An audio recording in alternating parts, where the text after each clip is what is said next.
Hi, everybody. Thank you so much for joining me today. My name is Tammy Beasley. I'm the National Coordinator for Nutrition Education for Castlewood Treatment Centers for Eating Disorders. I really appreciate you locking out an hour of your time to be with me today. My only regret is that you're not sitting here in my office with me. I really love face-to-face contact. So we have a lot of information to cover, so I want to go ahead and get started pretty quickly. But before I do so, just to cover a few administrative details. After this webinar, you will receive another email that will have a survey link. When you complete that survey and submit that back, you will receive your continuing education credit for today's webinar. And if you have any questions, feel free to reach out to me at tammy.beasley@castlewoodtc.com. And we will make sure that you receive the credits for all of this. Looks like we still have some people logging in, and I'm excited to get started. Okay. Today we're going to talk about Hunger Fullness 911, nutrition therapy to disrupt the binge cycle. And I chose that word very carefully. Again, our hope is not to eliminate it, but I want to disrupt it and see all these different ways that we can use it to actually help our clients move further along in their recovery process, whether they are in the middle of the binge or they're choosing not to binge. Both can be very powerful tools to guide them further in their recovery. So that's the concept that I want to embrace through this entire presentation. Okay, for just a second, look at this slide. I don't know if you're like me, but for a moment, I have a bit of a visceral reaction of like panic. And that would be exactly what I would be doing in the middle of watching this go around if I was on this roller coaster ride. So I feel like this is a good example of perhaps how our clients feel. That binge cycle is just never ending and just constantly taking them down and up and down and up. The starting point, obviously, is hunger fullness signals. Our body's built-in fuel gauge. It's a brilliant thing our body offers us. It's the hunger fullness fuel gauge. It's our body's communication signals that tell us really what our fuel our body needs and when it needs it. But the problem with the cycle of binging and restricting, which is so common in binge eating disorder, is that it really turns the hunger fullness cycle up on its head. Science tells us that an eating disorder can distort and alter our brain and gut signals, that whole communication process, and really confuse those messages. But science also tells us that as our brain and gut continue to heal, our body can relearn. It can absolutely relearn how to hear and trust hunger and fullness signals again. And if we can disrupt that binge restrict cycle, the body can learn to trust that fuel gauge, kind of settle into just a nice, gentle cycle that's going to sustain energy, restore health, and really strengthen their recovery. The problem is when shame and judgment creeps in and surrounds that binge restrict cycle. So I really want to address that today as well, looking at and embracing ways that we as clinicians can help our clients begin neutralizing those shame voices in the process of learning to disrupt the binge cycle. So our objectives today, I want to discuss the physiological changes of the binge cycle itself and the influence that it has on the emotional cycle that inevitably follows. Then I want to learn and talk with you through 3 steps that can help restore our client's ability to rediscover hunger and fullness. And then I want to analyze the equally powerful opportunity that both physical and emotional cravings provide and how we can help our clients use both of them to strengthen the recovery journey. And the most important objective, if you've ever heard me speak, you know this is it already, is to guide our clients to see hunger and fullness signals through three things that are so critical, and to me, the most critical piece is to see those signals through a filter for shame reduction, a lens of self-compassion, and a frame of hope. Shame is a soul-eating emotion. Shame and guilt are not the same thing. So this, to me, is the most important objective, and I hope that when you leave the webinar today, you'll have new ways to think about this and work with your clients through this filter and lens. Okay, the brain's message center. I want to start there with the insula. The insula is really what reads our body's internal messages, the hunger, the cravings, and it's what relays those messages from gut to brain, body, and back. That is the part of the brain that really lights up when you see those MRI brain scans on research papers or photos. That's what's lighting up when the body craves, when it feels, when it chooses, even when it anticipates. So hold on to that thought. Okay, so another way to look at insula is as our body's internet server, and that's what is going to host all of those internal files, all those internal websites, podcasts, videos that the client that we have uploaded in the past, present, and all that we're going to upload in the future. And it's what coordinates all that communication. But, oh my goodness, if you think about the body's internet server with the craziness of the internet itself, with all the mixed messages about nutrition coming from magazines, grocery store lines, colleagues and friends, it's overloaded. And I want to think about that for a second, because what happens when, say, for example, I'm out of town and I want to use Google Maps. When I open Google Maps, the first thing that pops up is going to be what I use the most frequently. It's the default. It'll be my home address.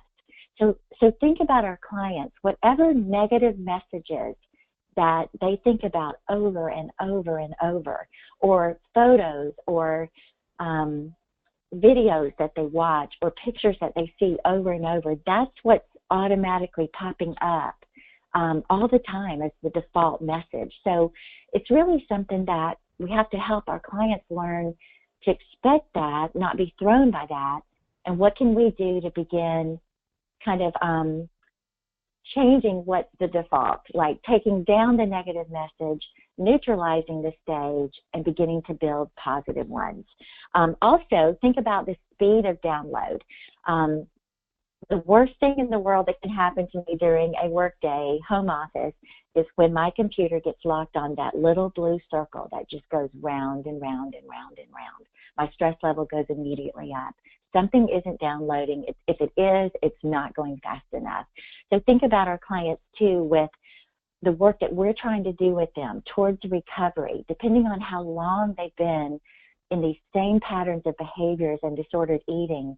That's like the old operating system. So when we're trying to download a new thought or a new therapeutic technique or some kind of new conversation regarding nutrition in their bodies, that's a very new message coming in, and it's going to take a while to download because the operating system is old, worn out, patterned.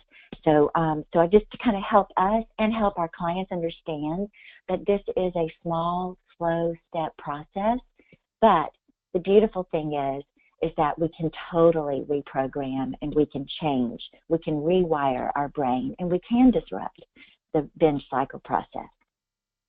So let's spend a little time looking at some of the science and a couple of the hormones connected to the whole brain reward circuitry. I want to look at dopamine.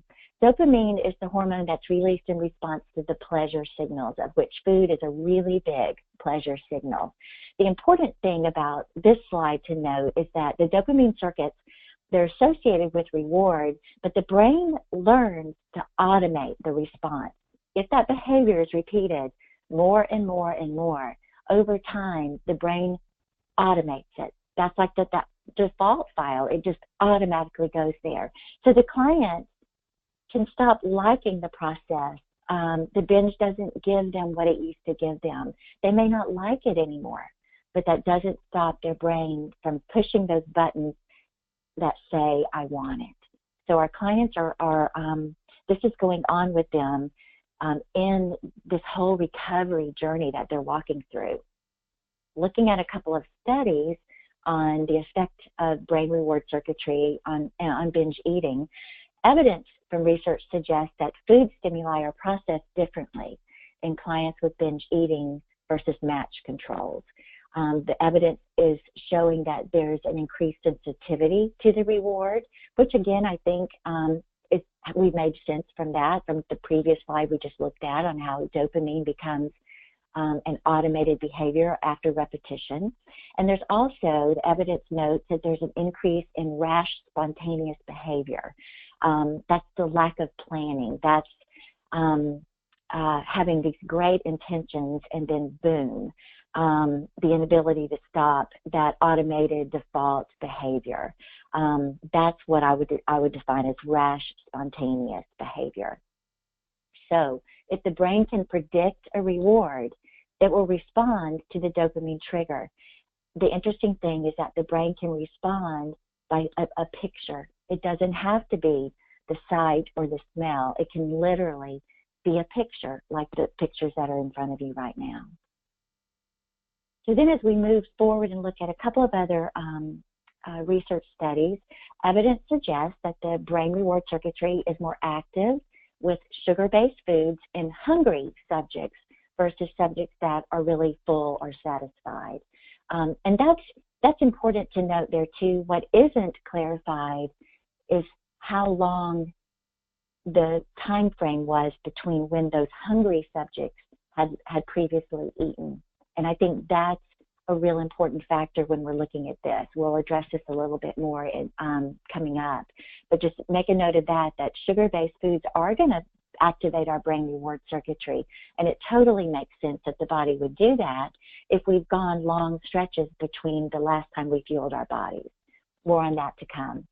And then evidence suggests that dopamine reward responses from acute food pleasure do adjust over time. Again, more is required for the same effect. Not only is it automated, our body needs more and more of it to get the same effect. I think helping our clients understand how their brain's working, I think there's so much power in that, and that begins that shame reduction piece. It is not an issue of willpower.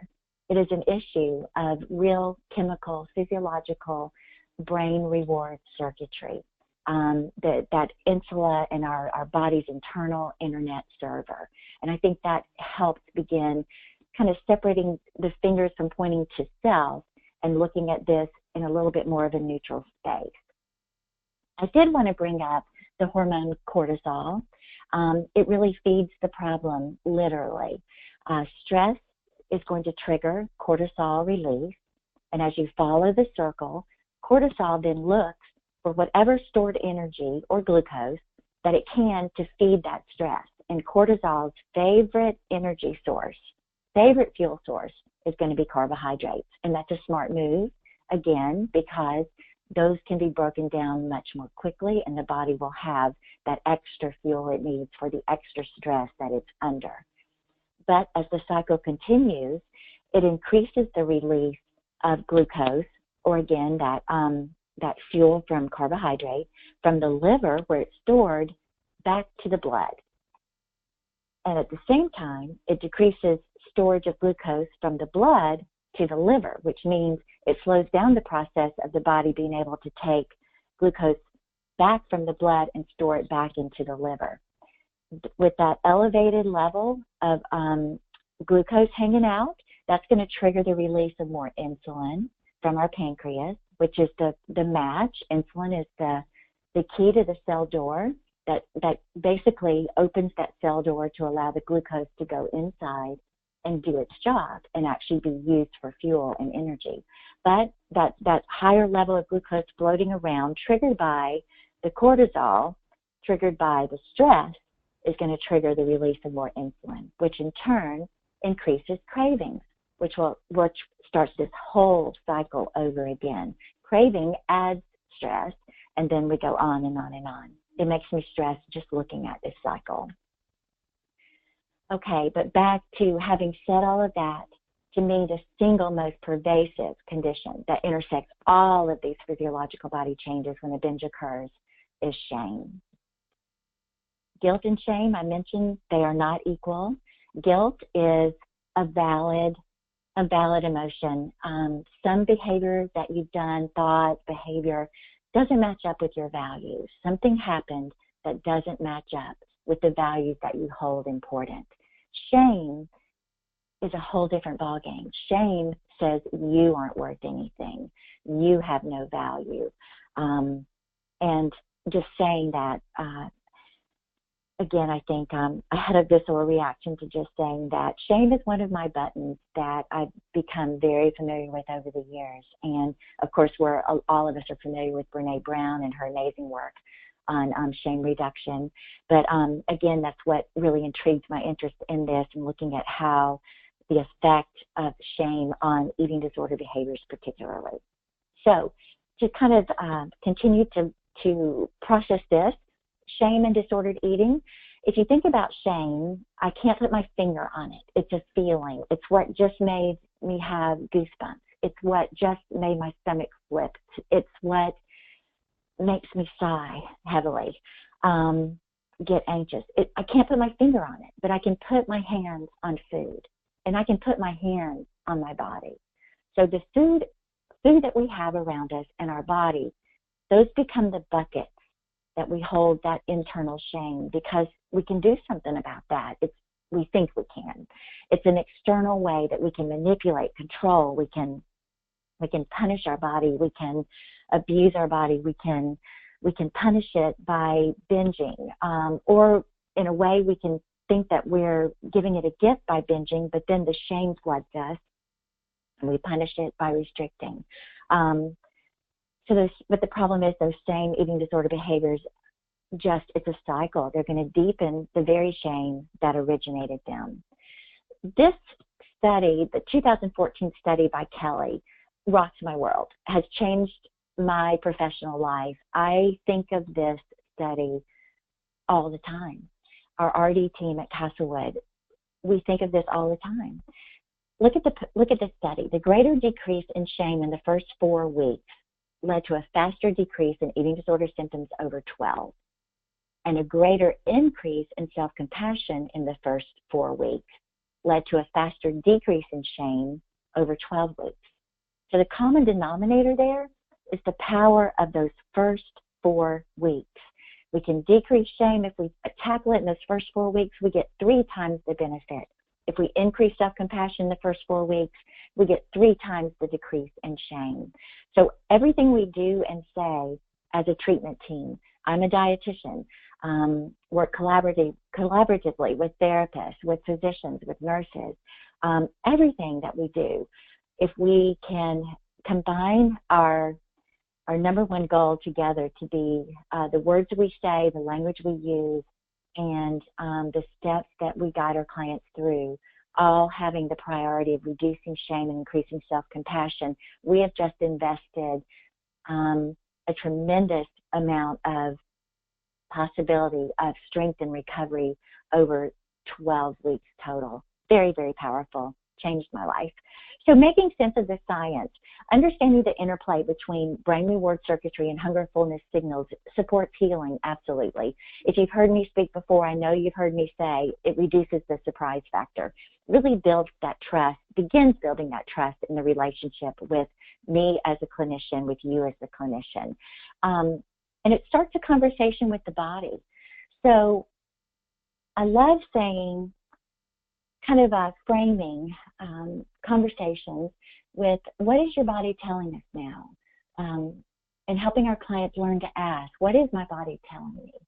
And I bring that question up because the powerful importance of that question is maybe it will at least begin starting the body and your client talking to each other again.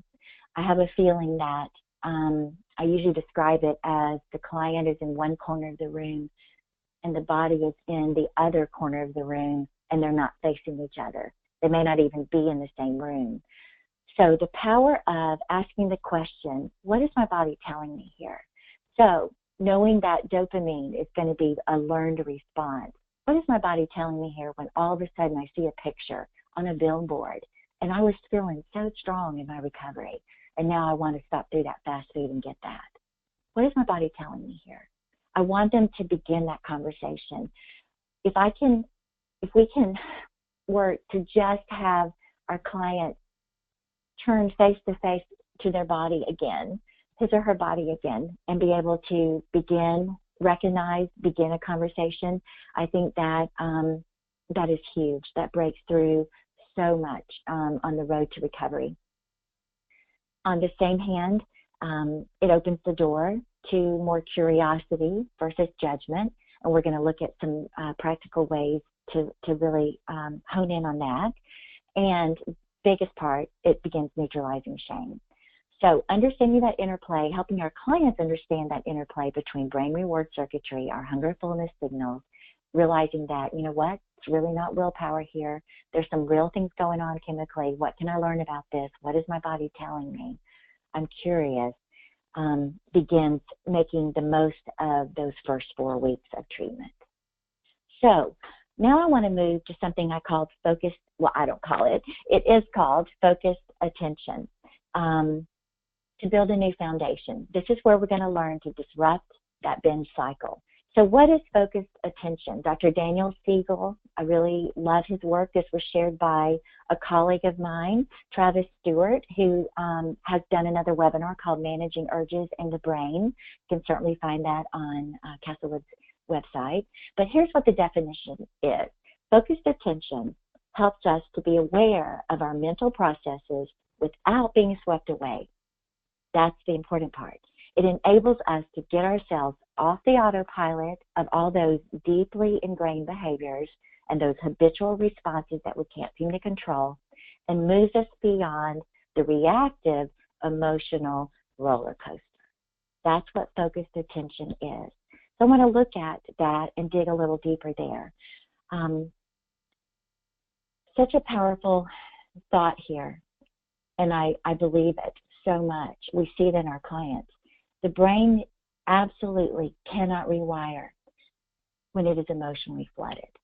So look at this picture of just flood rushing in. And I want you to try to, again, kind of enter into that picture and perceive that as just emotional flooding that our clients are experiencing in their brain. In those stages when those binge cravings are hitting them hard, that emotional flooding. So the brain cannot rewire when it's emotionally flooded, but neutralizing shame with self-compassion and using mindful curiosity actually holds those floodgates back. It's the gate that holds the flood. It's what can increase the brain's what's called response flexibility. So if you look back here, when the brain is emotionally flooded, floodgates, there's no gate. The gate is broken. The gate is wide open. The floods are rushing in. There's no way that our client can begin rewiring those habits, focusing attention, beginning to do that work that is needed to change what's the default in their bodies and brain's internet server, to change those files that have been downloaded over and over and over. So we have to help our clients find space where they are not emotionally flooded. I'm not going to ask for a lot. I'm asking literally for just even a moment that the floodgates are held up by shame-neutralizing, self-compassionate behaviors and thoughts, and curiosity, to just push back a little bit, to give that brain just a moment of peace and a moment of maybe not peace, but just at least a neutral moment where the waves aren't crashing and it's not being flooded. And I love this picture because I think it shows, again, just that calmness. And if you notice, I loved that it just coincidentally was a sunny day. So that did not miss me. I liked that two comparisons a lot. So let's let's talk, well, before I move on to that slide, I do want to kind of explain what is response flexibility. If any therapists are on this call, you're going to know exactly what that is very quickly. As a dietitian, that's something that I thought I could figure, I kind of knew what they were talking about, but let me just share what the definition of that is. Response flexibility is the capacity to demonstrate restraint, to allow enough time between what we sense emotionally and how we choose to act. It's that moment. It's that the waves are calm, the floodgates are up, and the waters have calmed.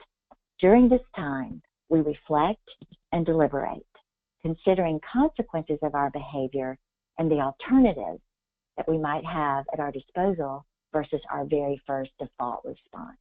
So that's what response flexibility is. Just thinking about the brain being pliable and not stuck in a rut. That's another way to look at it. So, rediscovering hunger and fullness. 3 steps that can be one of those tools that we can use to help our clients put the floodgates up and have a moment that the emotions are neutralized and begin rewiring, making choices that begin changing the patterns to one that promotes recovery versus one that supports the disordered eating behaviors. So 3 steps: meal timing plus fuel balance plus repetition. These 3 together, repeated, can disrupt the binge and restrict cycle and really allow the body to start learning to trust its own fuel gauge again. I want to look at each one of these separately. So why fuel every 3 to 4 hours? Science tells us it really recalibrates your metabolism.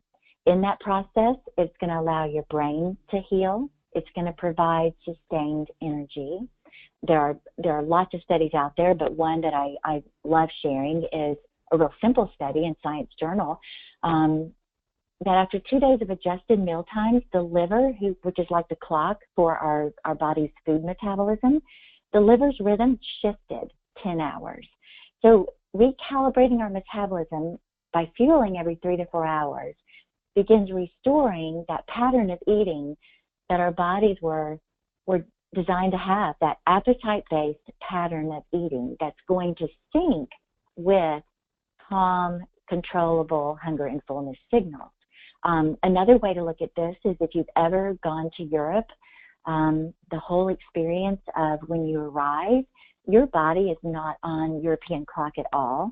You arrive, it's daylight for Europe, it's nighttime for your body. You want to sleep, everybody's awake, they're eating breakfast, you're not eating breakfast, it's midnight to you. But what do? You have to sync. You have to start basically kind of going against the natural tendency of what your liver rhythm is in at that moment and sync it to the European rhythm. So the cool thing about that, though, is I think this study is absolutely right. 10 hours, I've heard up to 2 days. A few people have said 3 to 4 days, but usually within a couple of days, if you have traveled overseas, then you know that your body is completely in sync. And you did it mindfully. You had to think about it. You had to repeat the pattern. You had to sync your eating schedule and your sleep schedule to the new daylight evening schedule, biorhythms of a different country. And it works. So I think that's great support of the power of our ability to really recalibrate our body's metabolism and restore that appetite-based pattern. And the beautiful thing that comes from this is the clarification of our thoughts. So that's exactly what I'm talking about with the calming of the emotional flooding. So it's just layered benefit and layered power towards recovery. Think about the fact that even the therapy that the client is doing can begin actually making more sense. They're able to tap into that, remember that, because their brain is healing, their energy is sustained, and their thoughts are more clear. The emotional flooding has calmed down. So I'm a big fan of helping our clients move in those initial healing stages when the pattern of eating has been very erratic. It has been basically all over the ballpark, binging followed by severe restricting cycles, helping the client go to a calming cycle of fueling every 3 to 4 hours. If you see that separates physiological and emotional triggers, this is so important. Think about the difference if a client, and I can think of so many and see their faces right now, when all of a sudden maybe their binge time, their binge pattern, their habit, say it's brownies at 3 o'clock and they can't seem to stop. What would happen?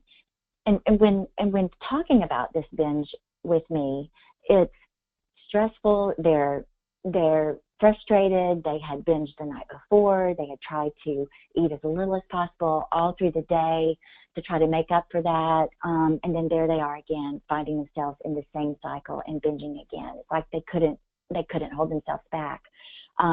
Think about the difference there in the ability to think through that binge in that moment when their body has not been fueled for 8+ hours, when their energy level is low, and when their thoughts are all muddied from all of that.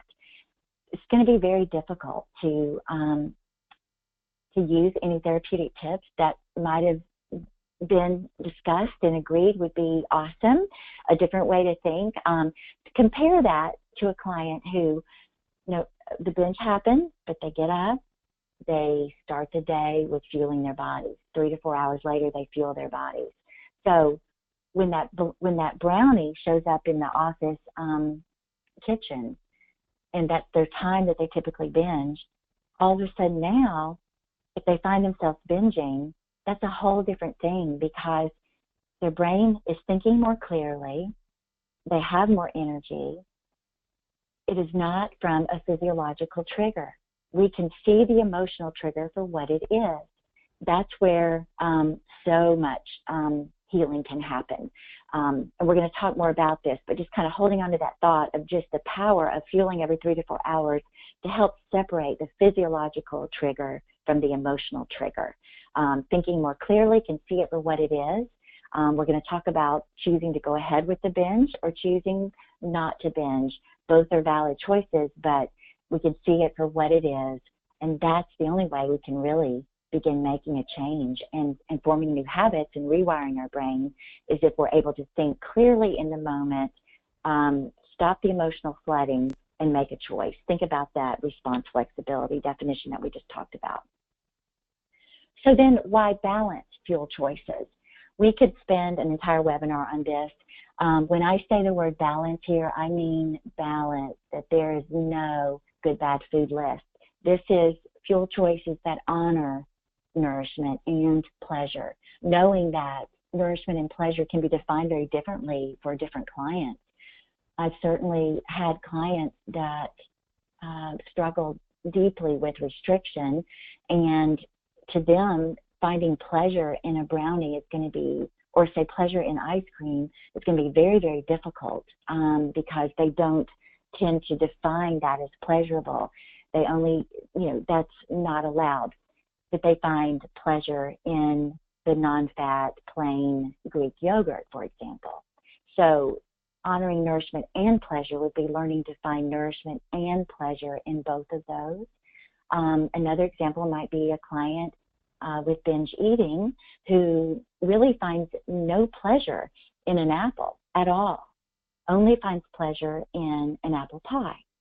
Learning to find pleasure and nourishment, so pleasure may be for them learning to find pleasure in that apple as well as the apple pie. So really honoring nourishment and pleasure, eliminating that good, bad food list. These studies listed here, those all come from Elise Resch and Evelyn Tribbley's fabulous workbook on intuitive eating, and there are many more studies there. But just to kind of talk through a couple of those, the eliminates the good, bad food list, the habituation effect. What is that? That basically is the more you do something or the more you hear something, the more you eat the same food, the less enticement it offers over time. The example they use in the book is, that first time you hear I love you from your significant other, has a different effect than maybe that same I love you 25 years later. I may not use that example because I think it maybe changes in how it feels, but I get what they're saying. But there was another study that talked about chocolate. So in comparison, think about a study of chocolate lovers. They found that when a chocolate restriction was imposed for 3 weeks, they were told, okay, next week, you're going to restrict chocolate for 3 weeks. And these are chocolate lovers. It actually triggered an increase in the amount of chocolate that they ate before the 3-week restriction and after the 3-week restriction. That's the habituation effect. The more you eat the same food, the less enticement it offers. That's the enticement of the bad food list. If that list is kept close to the heart, it's really going to actually feed into the binging versus reduce it. If you look at the second bullet point there, suppressing food-related thoughts actually increases eating behaviors. Just suppressing the food-related thoughts. This study looked at, not only did it increase the time spent thinking about that particular food that they, quote, weren't supposed to be thinking about, it actually increased their eating behaviors. Maybe they didn't eat that food, but they ate more of the other foods that were on their approved list. So these studies are just many, many more like this on the importance of balancing fuel choices and balancing being open to honoring nourishment and pleasure and eliminating those good, bad food lists. And then, of course, neutralizing shame by removing judgment. This looks at restrained eating results in increased eating-related guilt rather than decreased food consumed. So this study, the more restrained the eating was, the greater the guilt. And I would go as far to say, you know what, that's really shame. They chose the word guilt, but that would be shame. Food is food, so the shame was increased by restraining the eating, but it didn't decrease the amount of food they consumed. So having that tight restrained list did not decrease the amount they ate, it actually increased the shame. And if you think back to the shame study, we can see all the damage that can do to the recovery process. And then balancing fuel choices develops mindful curiosity, broadens perspective, and encourages permission. So I want you to think of those two things, perspective and permission. Okay, so let's look at perspective. This was a super close-up, did with my iPhone, of a brand of steel-cut oats, and got as close as I could with my fabulous iPhone. So here's a perspective. Looks different from the perspective to the right when you back up and see it as a bowl of steel-cut oats. You might have guessed what it was in the very beginning, but again, the perspective here changes based on really how close or how far you are to it, among many other things. So another, so I wanted to do the same thing with another brand of oats. So here's one shot of a perspective, and then here's the second. So this, not too different from this, depending on perspective, both oats, but one's from an oatmeal cookie and one is from steel-cut oats. So perspective. Perspective really matters. Let's take this a step further. Helping our clients broaden their perspective. The same two photos of the up close and personal oats, look at the carbon, hydrogen, oxygen chain from glucose from both of those. If you look really closely, you can see some variations in the photos for sure, especially now that you have the perspective that you have. But look at those two glucose molecules.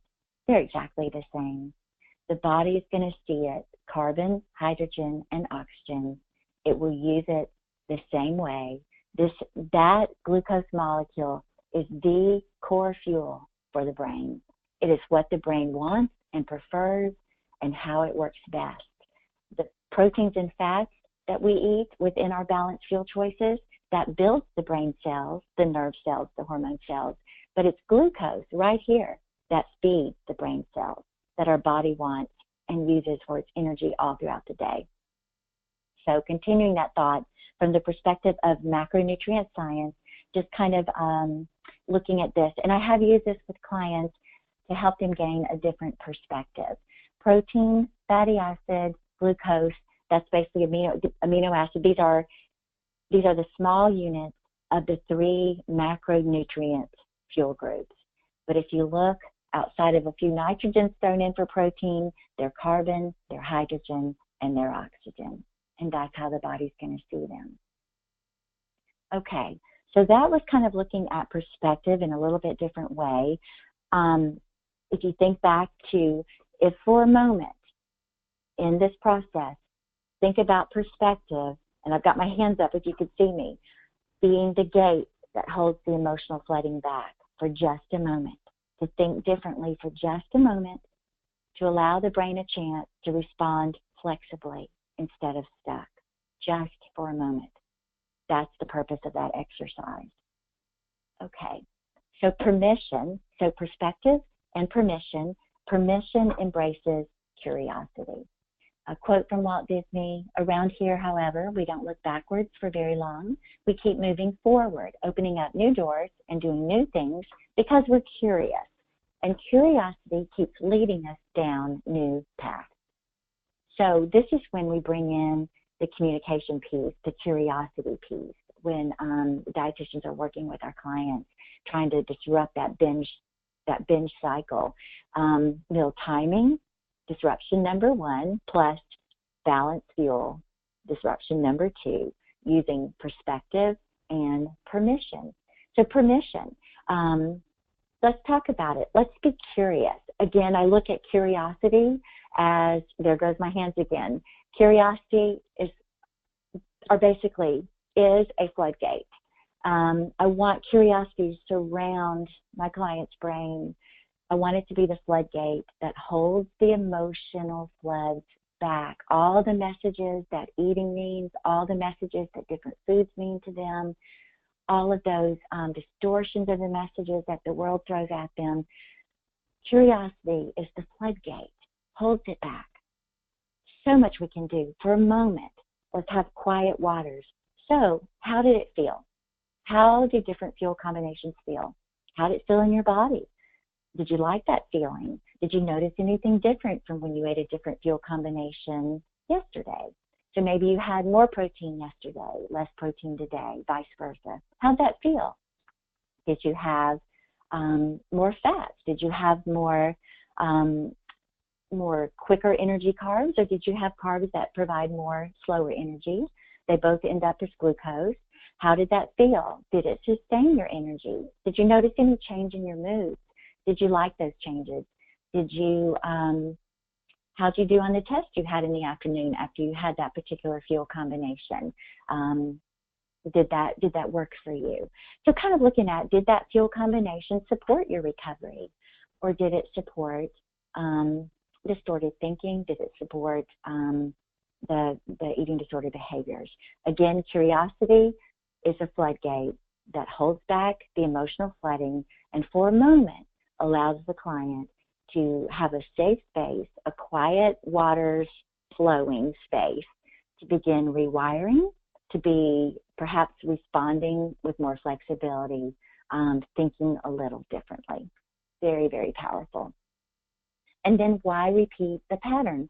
Because meal timing plus fuel balance plus repetition plus meal timing plus fuel balance plus repetition just gives some kind of a guideline handle on a way to begin kind of rewiring that brain for those moments when the floodgates can come up and the emotions can calm down.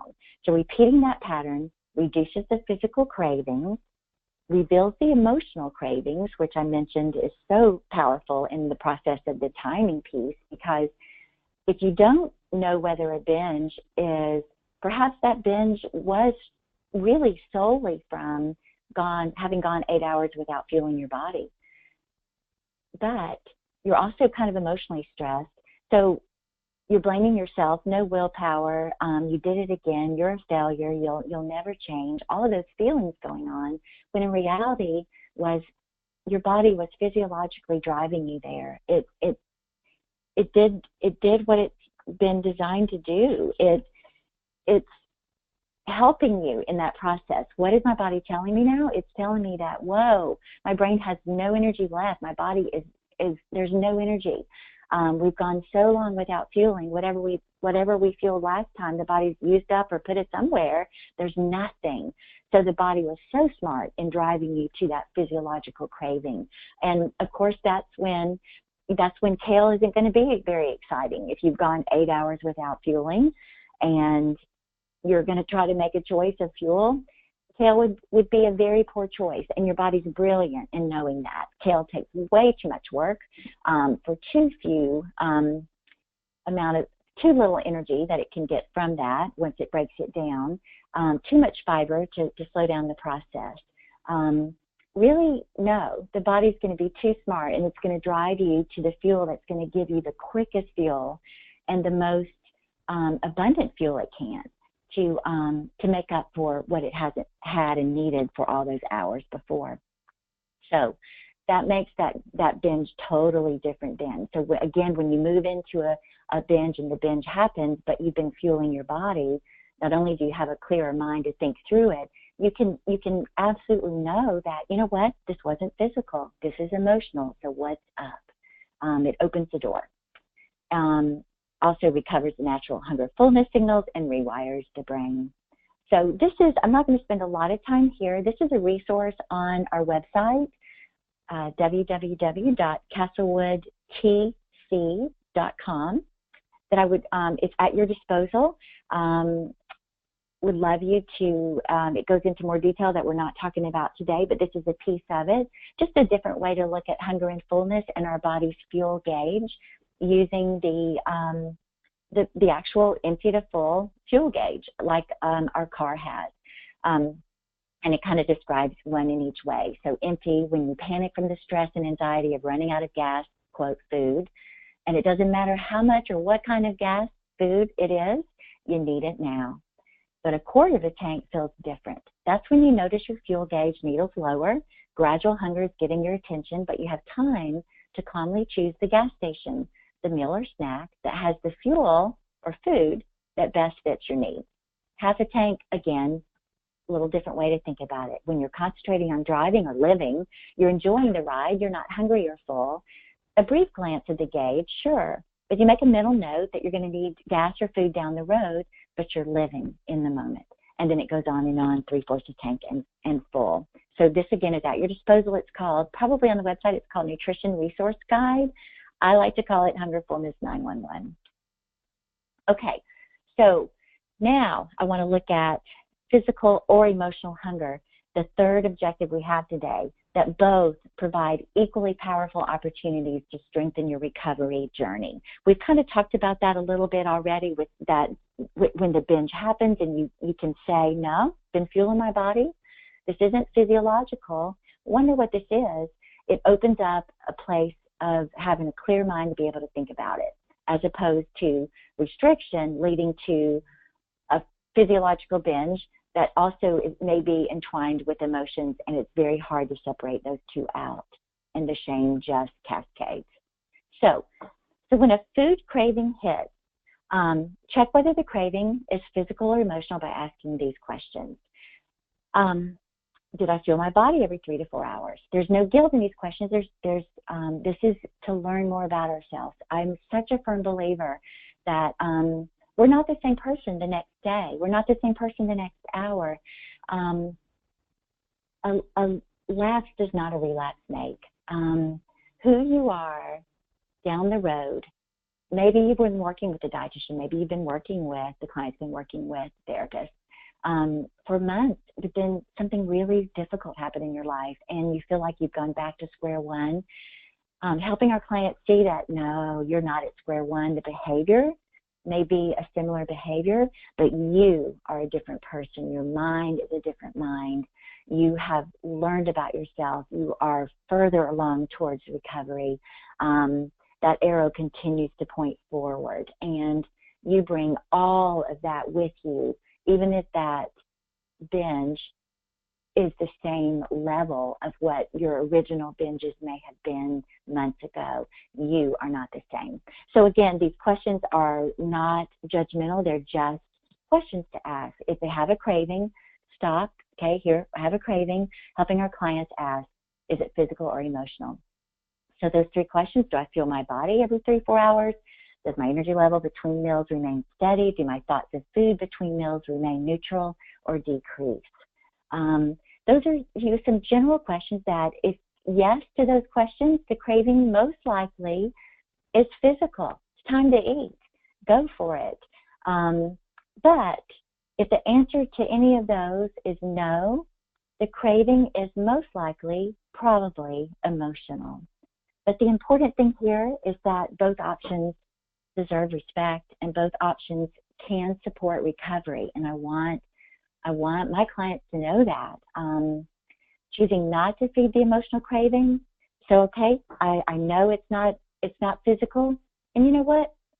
I'm not going to have this emotional craving right now. That's when, again, the floodgates are up, curiosity is there, perspective is there, the floodgates are up, the emotions have settled down, and there's some response flexibility happening here. Telling yourself, I choose. And I think it's important to say these things, to have our clients kind of say whatever way they want to translate these messages to themselves.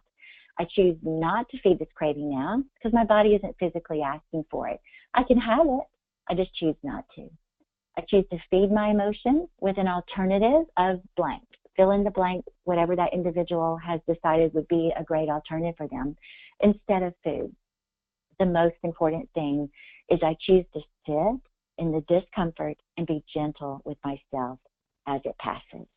That is so critical. That's the most important piece there, is just sitting there, being gentle, letting the emotional craving pass, see it for what it is, knowing you could choose it, but equally choosing, no, I'm not going to, not today, not right now. I'm going to choose a different way to feed my emotion, but I'm going to sit with this discomfort and be gentle as it passes. So the other decision would be choose to feed the emotional craving. So yes, you know what? Maybe I ate 3 or 4 hours ago. I'm choosing to feed this emotional craving, and I'm going to do it right now. So 3 things to tell yourself. Help our clients tell themselves. I choose to be present and fully engaged through this emotional experience.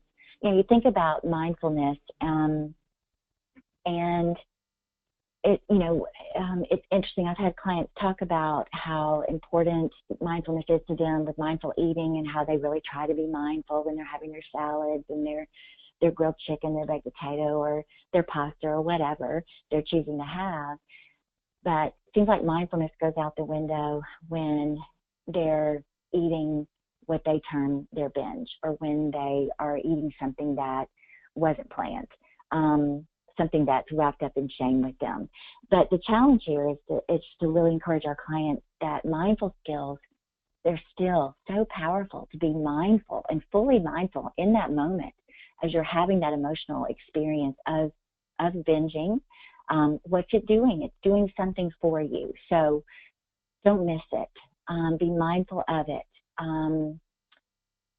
If, again, the client's been fueling consistently, they're going to have clearer thought processes in that process. So they're going to really be able to strengthen their recovery by being mindful in the middle of that emotional food binge. A second thing, helping our clients learn to say, I choose to learn more about myself by embracing self-compassion for what I'm needing right now. And maybe they don't know what they're needing. Maybe the client can't put a finger on it. I don't know if I'm mad or sad. I just feel like I want to eat. That's okay. That says something in and of itself, being compassionate about that, because whatever it is, something brought them to that place. So learning to embrace self-compassion. Again, what this is doing is those floodgates, it's putting them up. And even in the emotional craving moment, the brain can think differently, can be response flexible, and think and do differently in the way that they embrace and learn from the moment. I love it. And then the most important thing, choosing to eat my next regularly scheduled planned meal or snack to support my recovery. So very important. no punishment, get right back on track, eat that next meal. May not be as hungry for that meal, but it's very important to get back on the 3 to 4 hour time frame cycle. So every small step matters. We're about to close, but I want to kind of end with this.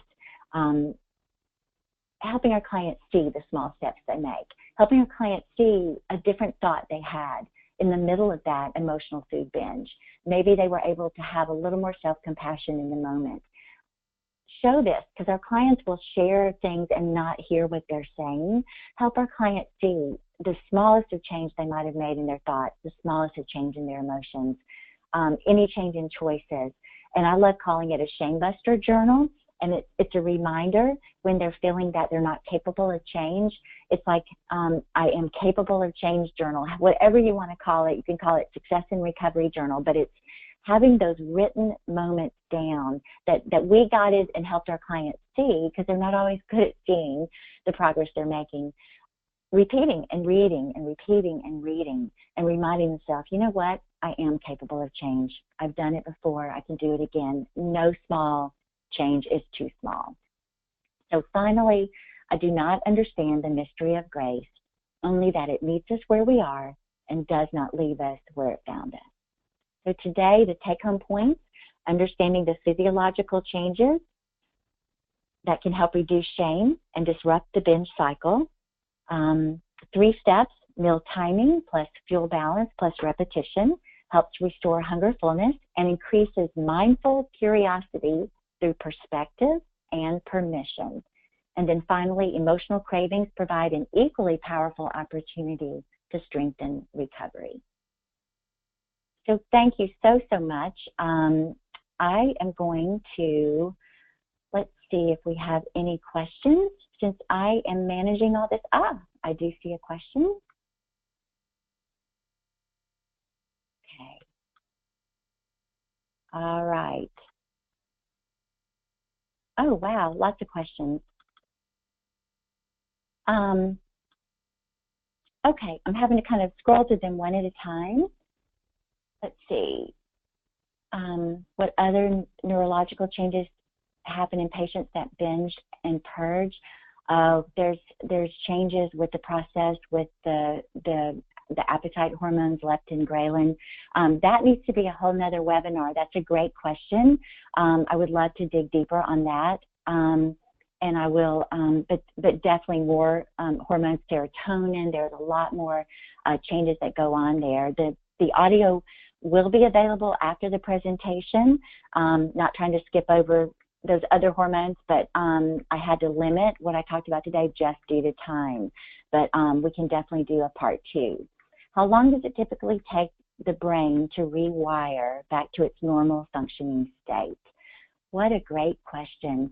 You know, not that I don't know that there's any particular set time frame. Of course, we know from healing from malnutrition, the brain is the last to heal. We know that it can be 24 to 36 months after weight restoration, and even more so perhaps reproductive system healing fully before the brain is fully healed. So we know that the good news is we know the brain can heal. We know the brain can rewire. I think I'm a big believer that, again, every small step, if it can be emotionally unflooded in that moment, is rewiring, is changing something. It's deleting an old file that needs to go. It's putting in a new component of an operating system that needs to be fully uploaded. It's making a difference. I think you can look at it kind of like, you know, there's things that say you have to do something 12 times before it becomes a habit, but there's really not anything like that in research related to this that I know of. I'm not the expert. There may very well be, but I think, again, helping our clients see the smallest of change as evidence that there is rewiring occurring.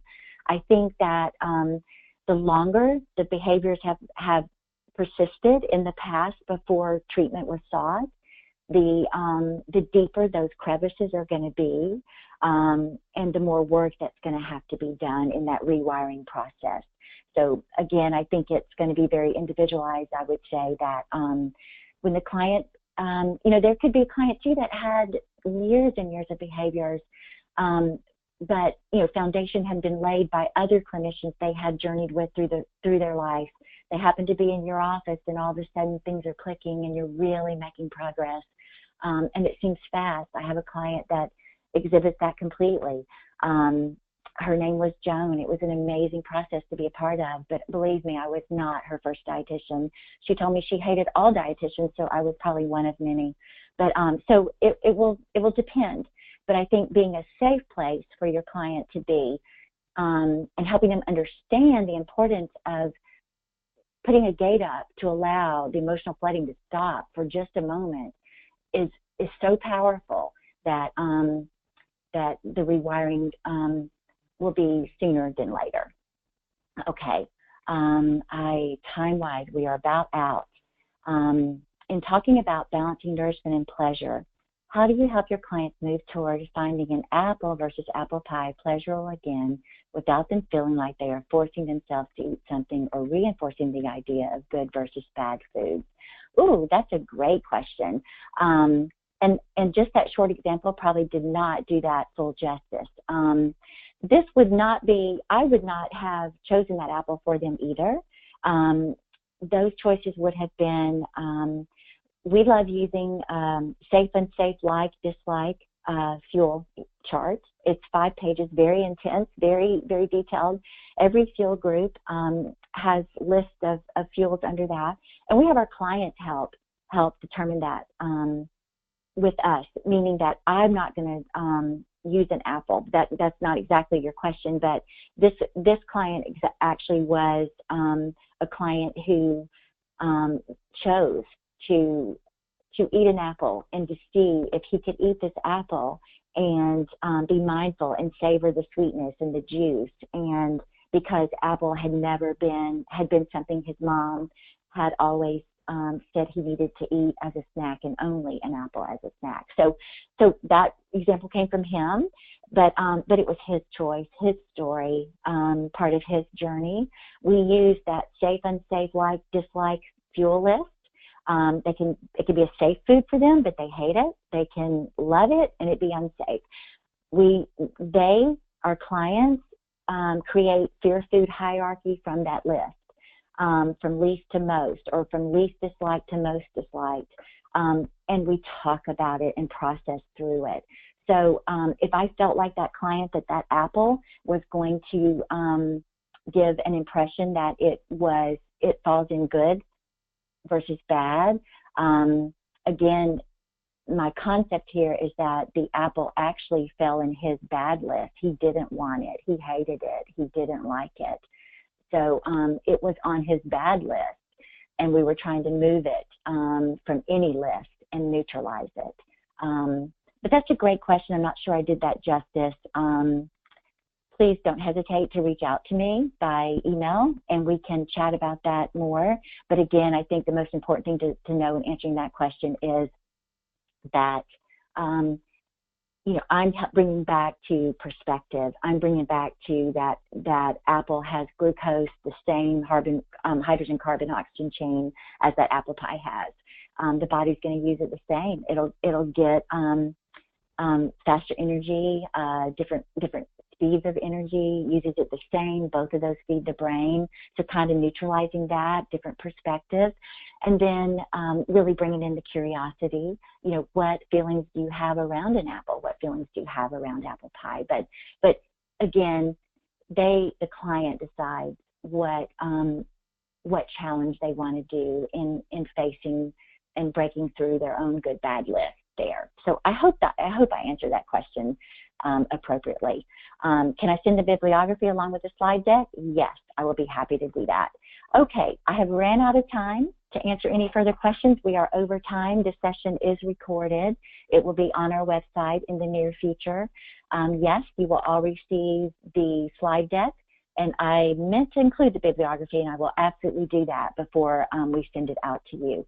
Cannot thank you enough. I hope that experienced clinicians maybe were simply encouraged in doing what they do, maybe had a different way to do something that they've already been doing.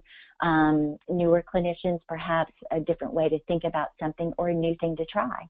So I hope there was something beneficial for your practices that you can use perhaps this afternoon with your clients. But thank you again, and really appreciate being in the trenches with all of you in this field that we all love so much.